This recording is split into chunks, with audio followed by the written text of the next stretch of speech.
Welcome back दोस्तों, एक बार फिर से आप सभी का हमारे YouTube चैनल में बहुत बहुत स्वागत है।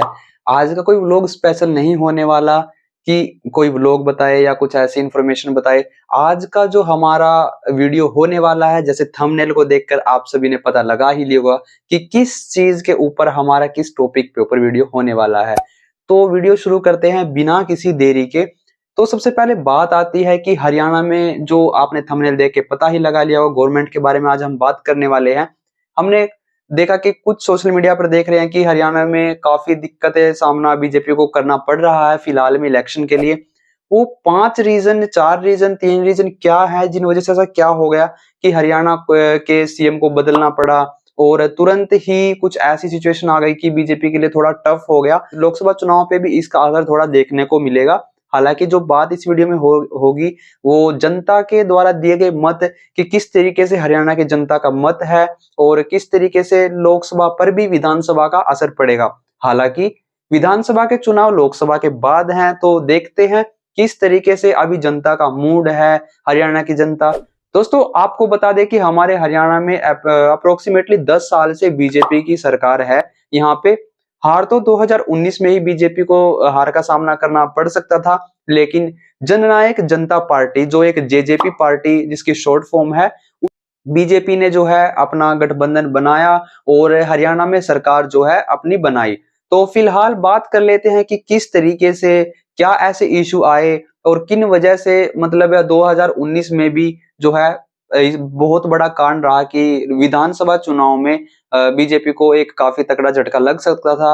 लेकिन सबसे पहले बात कर लेते हैं ऐसा 2019 में हुआ क्या था जो इतने कम वोट बीजेपी को मिले अपनी उम्मीद से ज्यादा। दोस्तों आपको पता है हरियाणा में एक अप्रोक्सीमेटली 80% जो जनसंख्या है वो जाट है और कृषि पर आधारित है। और सबसे पहले इनका मुद्दा ये रहा है कि जो जाट हैं, किसान हैं, तो उनका एक आंदोलन हुआ, मतलब जाटों का हरियाणा में, कि किस तरीके से वो चाहते थे कि हमें आरक्षण मिले, एक एमएसपी मिले, जिस पर सरकार ने उस टाइम कुछ सहमति जताई और कुछ मुद्दे रह गए। दोस्तों जो पिछले 5 साल से, पहले 5 साल से, यानी 2019 से पहले का जो टाइम था, उसमें बेसिकली यही एक मुद्दा हरियाणा की जनता ने देखा कि जाट आरक्षण जिसको बोला गया, किसान आंदोलन जिसको बोला गया, कि उस सिचुएशन पे सरकार ने कोई एक्शन नहीं लिया, लोगों की नहीं मानी, तो इस वजह से वोट पर काफी असर पड़ा। लेकिन दोस्तों 2019 से लेके 2024 तक जो जनता का रुख दिखाई दे रहा है वो कुछ अलग ही दिखाई दे रहा है, क्योंकि इस बार काफी ज्यादा ऐसे मुद्दे हैं जिनसे जनता नाराज दिखाई दे रही है। ये मैं अपने मत नहीं है, जो जनता के बीच में सोशल हैं, हमारे सोशल एक्सपेरिमेंट्स हैं, उनकी रिपोर्ट के अनुसार मैं आपको बता रहा हूँ। सबसे पहले बात कर लेते हैं वे कौन से टॉपिक है जिनसे हरियाणा की जनता खट्टर सरकार से नाराज हुई थी, जिस वजह से, या फिर कुछ इस ऐसी सिचुएशन आई जिससे बीजेपी या कोई भी गवर्नमेंट अगर होती तो उनको सामना तो करना पड़ता ही इन सिचुएशन का, और इलेक्शन लोकसभा चुनाव पे भी इसका काफी असर पड़ता।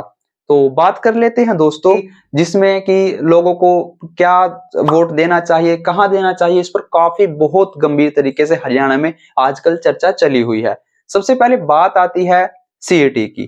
दोस्तों सीईटी का फंडा कुछ ऐसा था, आपको पता है हरियाणा बेरोजगारी में नंबर 1 पर है, और पूरे भारत में जो है इंडेक्स देख सकते हो आप, हरियाणा बेरोजगारी में अपनी चरम सीमा पर है। हर जगह सोशल मीडिया प्लेटफॉर्म पे और भी बहुत सारी जगहों पे जो है, आपने देखा होगा हरियाणा का अगर इशू उठता है तो बेरोजगारी सबसे पहले है। दोस्तों बेरोजगारी के मामले में बात की जाए तो हरियाणा सरकार ने सुधार लाने के लिए एक सीईटी नाम का पेपर लेके आई, यानी कॉमन एलिजिबिलिटी टेस्ट।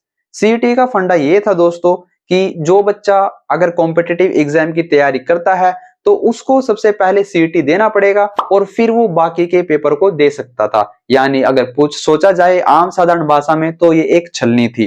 लेकिन जैसे ही बच्चों ने सीईटी का नाम सुना, कुछ लोगों ने इसका विरोध किया, विपक्ष की सरकार ने भी इसका विरोध किया, जिस वजह से ये युवाओं के जरिए सारे हरियाणा में बात फैल गई सीईटी को लेकर। पेपर आखिरकार हुआ, 2 शिफ्ट में ये पेपर हो गया था सीईटी का जो है। उसके बाद रिजल्ट पर इस पे जो घमासान हरियाणा में युद्ध हुआ है, सरकार और बच्चों के बीच में केस पे केस इसमें चले हैं, तारीख पे तारीख इसमें मिली है, और करीब 3 से 4 साल आज इसको हो गए सीईटी को, लेकिन अभी तक इस पे कोई एक क्लियर फैसला नहीं आया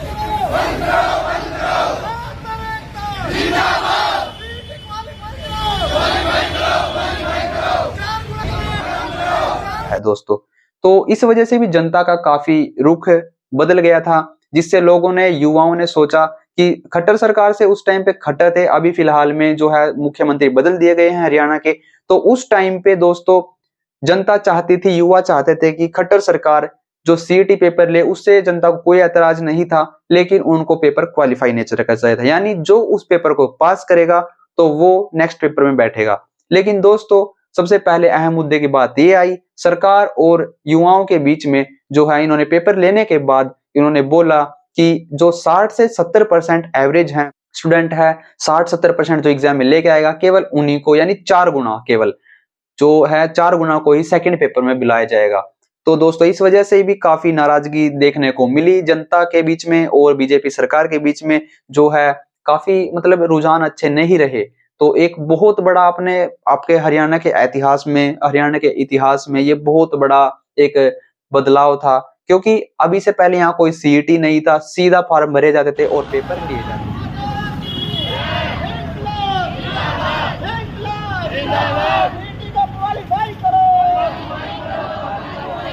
दोस्तों दूसरी बात कर लेते हैं, जो दूसरा टॉपिक उभर कर सामने आया इन 10 सालों में या 5 सालों में आप कह लीजिए, तो जो पहलवान थे, जनता कह रही है कि जिस तरीके से पहलवान है, हरियाणा का जो खेले जाने वाला गेम है कुश्ती, सबसे टॉप पर रहा है, क्योंकि हर 90% जो है खिलाड़ी कुश्ती के यहीं से निकलते हैं दोस्तों।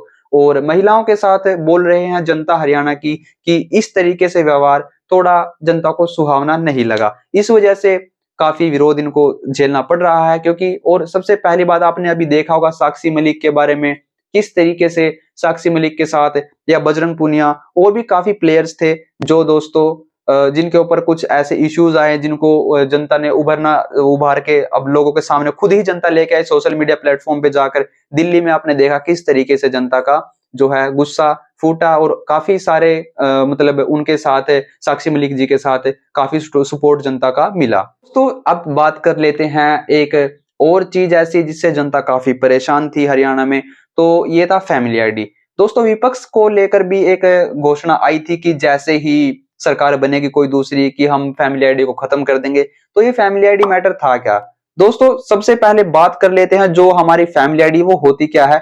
एक पहचान पत्र जिस तरीके से हमारा होता है, इस तरीके से फैमिली आईडी बनाई गई, और हरियाणा सरकार का उद्देश्य था कि सभी का जो डाटा है हरियाणा की जनता का, वो सरकार के पास हो, और अच्छे जो रोजगार के हैं, जिस तरीके से भी उनको आर्थिक सहायता दी जाए, यानी बेसिकली इनकम का पता लगाना कि कौन गरीब है कौन अमीर, ये एक अच्छा कदम सरकार ने सोच के रखा था कि हमारा ये साबित होगा। लेकिन दोस्तों कुछ कमियों के कारण काफी गरीब लोगों को भी इस चीज का जो है नाराजगी आपकी अपनी जताई, और काफी परेशानी जो है सामना करना पड़ा, जिस वजह से हरियाणा सरकार में ने भी काफी पोर्टल के लिए कैंप लगाए कि ठीक हो जाए। लेकिन दोस्तों ये भी काफी जनता का अभी जो इलेक्शन के टाइम पे मुद्दा उभर कर सामने आने लगा हुआ है। दोस्तों एक रिपोर्ट के मुताबिक माने तो 40 से 60% के जो है फैमिली आईडी शुरू में बने थे, और जैसे जैसे इसके बारे में पता चलता गया तो हरियाणा की 99% जनता ने जो है फैमिली आईडी में अपनी रुचि दिखाई थी। लेकिन इसके बावजूद जो पोर्टल में कमी आई,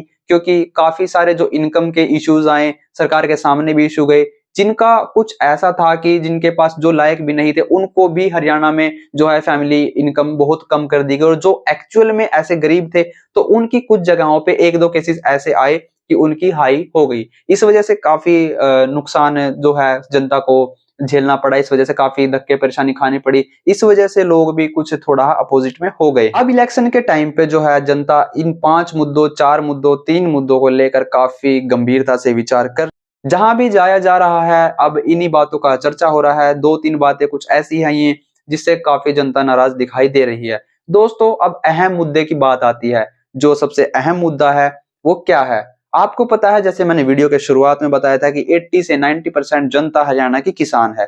दोस्तों 10 साल से करीब एमएसपी को लेकर किसानों की मांग रही है, लेकिन जो हरियाणा में सरकार है, सेंट्रल गवर्नमेंट में बीजेपी है और हरियाणा सरकार में भी आपको पता है बीजेपी ही है।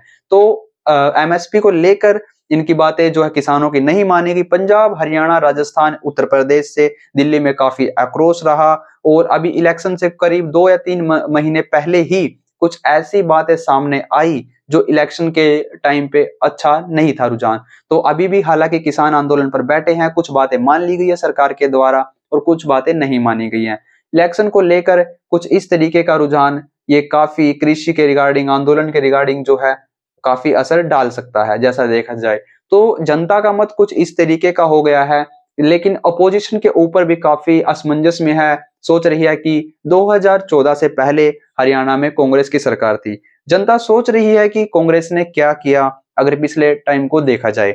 इस तरफ हरियाणा की जनता अब दोनों ही असमंजस में है, क्योंकि बीजेपी कांग्रेस से बचने के लिए या कांग्रेस की सरकार को हटाने के लिए 2014 में जनता ने बीजेपी को चुना और 2014 से लेकर 18 तक रोजगार के मामले में, किसान आंदोलन के मामले में तो किसानों ने और आम जनता ने बीजेपी को थोड़ा कम अच्छा स्वभाव दिया और इस वजह से हरियाणा सरकार को बीजेपी को जो है जेजेपी का गठबंधन का साथ लेना पड़ गया था। लेकिन इस वजह से जेजेपी ने जो है 80% किसान है, जो जाट नेता है दुष्यंत जी, आपको पता ही होगा, तो उन्होंने अपना जेजेपी ज्वाइन करके और जिताने की कोशिश की। लेकिन जनता का मुंह पे जो है एक बात बोलते हैं ना कि जनता के मुंह के अपोजिट होकर, पीठ दिखाकर तो बीजेपी में शामिल हो गए दुष्यंत, आप सबको पता है। जिस वजह से अब दुष्यंत का नाम तक अभी जो है हमारे हरियाणा में जो देख पा रहे होगे आप, माहौल कैसा है ये सबको पता है, क्योंकि काफी अच्छा रिस्पॉन्स उनका अब नहीं रहा। क्योंकि सबसे उनके विरोध का कारण यही है कि उन्होंने बीजेपी में शामिल होकर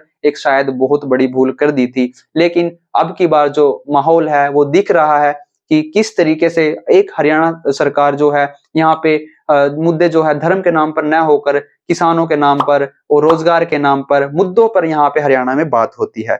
तो इसी को लेकर काफी सारी चर्चाएं सामने समाज में आ रही हैं, जिस वजह से हरियाणा की जनता को चुनाव में काफी परेशानी हो रही है कि किसको चुना जाए किसको नहीं। क्योंकि हरियाणा में जब भी चुनाव हुए हैं, लेकिन यहाँ पे हर चीज को मद्देनजर रखकर ही वोट डाला जाता है।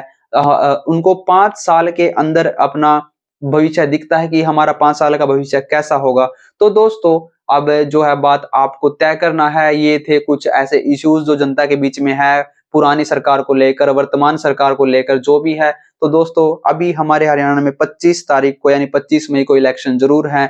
आपकी एक ताकत जो है बता सकती है कि कौन क्या है। आप सोच समझकर वोट डालिए, क्योंकि आपका एक डाला हुआ वोट आपके 5 साल निर्धारित करेगा। अगर आपको कोई भी पार्टी अच्छी लगती है, आपका कोई भी नेता अच्छा लगता है, कामों को देखकर जो है उनके द्वारा आपका भविष्य किस तरीके से सुरक्षित है, वोट जरूर कीजिए। चाहे वो बीजेपी हो, चाहे वो कांग्रेस हो या कोई अन्य पार्टी हो, लेकिन दोस्तों आपको वोट जरूर करना है जो आपका पसंदीदा है। किसी के बहकावे में ना आकर अपने वास्तविक मुद्दों को नजर में रखकर दोस्तों आपको अपना जो है चुनाव एक बार जरूर चुनाव के टाइम वोट करनी है। क्योंकि एक 5 मिनट निकाली हुई आपकी दोस्तों तो आपके 5 साल जो है डिसाइड करेगी। और मुझे उम्मीद है मेरे जितने भी सब्सक्राइबर हरियाणा से है वो वोट जरूर करेंगे और कमेंट में ये जरूर बताएंगे कि जनता के द्वारा क्या ये मुद्दे सही हैं जो उठाए गए हैं अभी, या गलत हैं या झूठे हैं, जो भी है।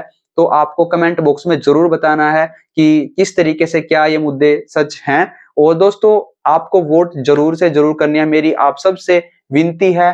तो मिलते हैं आपको एक प्यारी सी वीडियो में। नेक्स्ट वीडियो तक वेट कीजिए और कमेंट में जरूर बता के जाइए और चैनल को सब्सक्राइब जरूर कीजिएगा और बेल आइकन को दबाना ना भूलिएगा। मिलते हैं अगली वीडियो में। जय हिंद, नमस्कार।